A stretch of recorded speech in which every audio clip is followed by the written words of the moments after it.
LinkedIn কেন ব্যবহার করি? যোগাযোগের একটা মাধ্যম। যোগাযোগ না, প্রফেশনাল নেটওয়ার্ক। হ্যাঁ, আমরা ইউটিউব কেন ব্যবহার করি? ভিডিও দেখার জন্য। ফেসবুক কেন ব্যবহার করি? সামাজিক যোগাযোগ। আমরা যদি ধরো যে লিঙ্কডইনে বা ফেসবুকে একটা ছবি সেটি 100 লাইক করে, তাই না? এই লাইকটা আমার কাছে কি ব্র্যান্ড? আরে আমি 100 লাইক পেয়েছি, তাই না? ভিডিওটা কি আমার কাছে একটা ব্র্যান্ড, তাই না? কিন্তু আমি যে বই পড়ছি 100 বই, এটা তো একটা ব্র্যান্ড। সেই ব্র্যান্ডটা দিচ্ছে কে? আলোর ফেরি। আমার একটা তালিকা আছে, আমার আলোর ফেরিতে যে কেউ ঢুকলি তুমি কয়টা বই পড়ছো বা আপনারা কয়টা বই পড়ছেন সবাই জানতে পারবে। ভবিষ্যতে চাকরি ক্ষেত্রে আলোর ফেরি থেকে খুঁজে খুঁজে চাকরি দেবে ইনশাআল্লাহ। এই ছেলেটা বই পড়ে, এর আমরা চাকরি দেবো। ঠিক আছে, এই ছেলেটা বই পড়ে, এর আমরা সামাজিক কর্মকাণ্ডে যুক্ত করব। এই ছেলেটা বই পড়ে, একে আমরা দেশের কাজে যুক্ত করব। আমরা সেই লক্ষ্যে কাজ করে যাচ্ছি এবং আমি মনে করি তার সহযোগী আমাদের একটা অনন্য একজন স্টেক হোল্ডার হলো বীর মুক্তিযোদ্ধা আফামা মাহবুবুল্লাহ পাঠাগার। এবং আমি ইসমাইল ভাইকে আন্তরিক ধন্যবাদ জানাই যে আমাদের এই কার্যক্রমের সঙ্গী হওয়ার জন্য। এবং তোমরা ইতিমধ্যে জানতে পেরেছো যে যারা আলোর ফেরি অ্যাপের মাধ্যমে পাঠাগার পরিচালনা করে বাংলাদেশে, তার ভিতরে শ্রেষ্ঠ অবস্থানে আছে আফামা মাহবুবুল্লাহ পাঠাগার।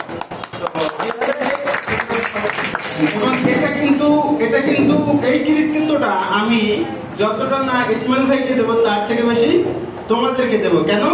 তোমরা বই না পড়লে কিন্তু এটা হইতো না, তাই না? 12 মাস তোমাদের রেগুলার ডাটা আছে এবং আমরা ওখান থেকে মনিটর করতে পারি যে পাঠাগারটা কেমন চলতেছে। আচ্ছা, এখানে আরো অসংখ্য ফিচার আসবে, বই নিবো দিতে পারবা। এবং আমরা সেন্ট্রালি আজকে যে আফামা মাহবুবুল্লাহ পাঠাগারের যে অনুষ্ঠান হয়েছে, এটা আমরা কেন্দ্রীয় ভাবে জাতীয় পর্যায়ে করব। সারা বাংলাদেশের পাঠাগারগুলোর মধ্যে প্রতিযোগিতা হবে।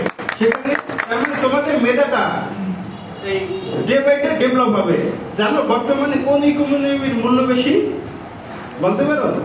আমরা বলি না যে ক্যাপিটাল মার্কেট ইকোনমি, এটা জানি। গোল্ড মার্কেট, শেয়ার বাজার, হ্যাঁ ক্যাপিটাল মার্কেট, এটা জানি, তাই না?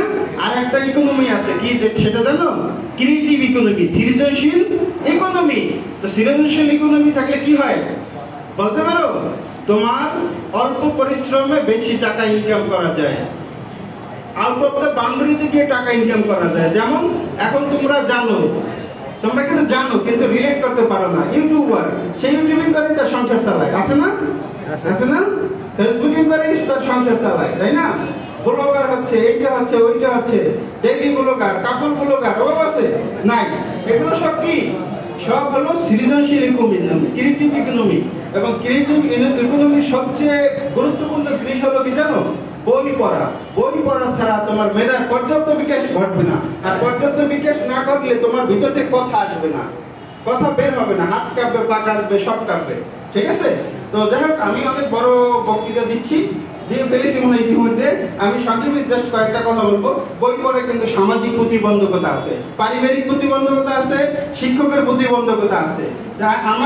আমি যেখানে পাঠাগার পরিচালনা করছি সেখানে বাবা মা বাধা দিচ্ছে, স্কুল বাধা দিচ্ছে, পাঠাগারে আসতে গেলে মানুষের টিটকারি করতেছে, বন্ধু বান্ধব টিটকারি করতেছে। তো আমাদেরকে এগুলো থেকে বের হয়ে আসতে হবে। এবং আমি একটা উদাহরণ দিয়ে আমার বক্তৃতা শেষ করব যে বই পড়া কি, ক্লাসের বই পড়া না পাঠাগারের বই পড়া, কোনটা আমাদেরকে কোনটা করতে হবে?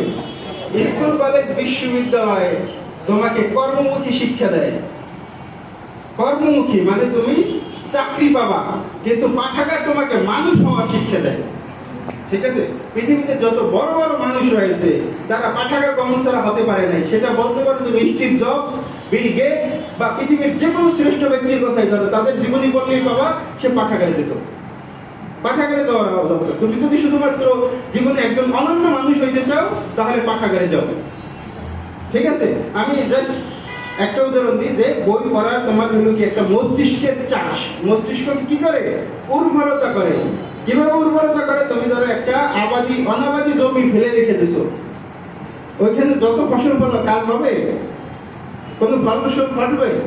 একটা জমিতে ধরো 10 বছর চাষ হয় না, তুমি হঠাৎ করে কিছু ধান বপন করলাম, ওখানে কি ভালো ধান হবে? তাহলে কি করতে হবে তোমার? হ্যাঁ, নিয়মিত আগে আগে অগাছা উৎপাদন করতে হবে, তাই না? তারপরে চাষ দিতে হবে, তারপরে সার দিতে হবে, তারপরে কি ফসল ফলাতে হবে। কিন্তু আমরা এগুলো না করে যদি সরাসরি ফসল ফলাই লাভ হবে?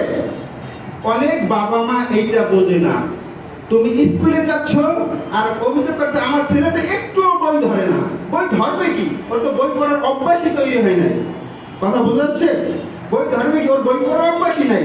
ও পরীক্ষার একদম পড়তে ইচ্ছে করে না, কারণ বই পড়া একটা অভ্যাসের ব্যাপার। তুমি যখন প্রতিনিয়ত বই পড়তে থাকো পড়তে থাকো পড়তে থাকো, তোমার ভিতরে কি তৈরি হয়? অভ্যাস তৈরি হয়। পরীক্ষা রাতে না তোমার, তুমি না পড়লেও পাস করবা। যাদের বই পড়া অভ্যাস থাকে তাদের মেধাটা এমন একটা স্টেজে পৌঁছে যায়, সে অল্প পড়লেই ভালো রেজাল্ট করে। সুতরাং বই পড়াটা আমাদের খুব জরুরি। বাবা মা এগুলো বোঝে না, শিক্ষকরা এগুলো বোঝে না। বুঝতে পারছো কথাটা? যাক, আমি আমার বক্তব্য এখানেই শেষ করছি। সবাইকে ধন্যবাদ। বীর মুক্তিযোদ্ধা আবু মাহবুব পাঠাগারকে ধন্যবাদ। সর্বোপরি ইসমাইল ভাইকে ধন্যবাদ। সর্বোপরি এখানে বন্ধু বান্ধব বক্তৃতা আছে, সবাইকে ধন্যবাদ জানিয়ে আমি আমার বক্তৃতা এখানে শেষ করছি।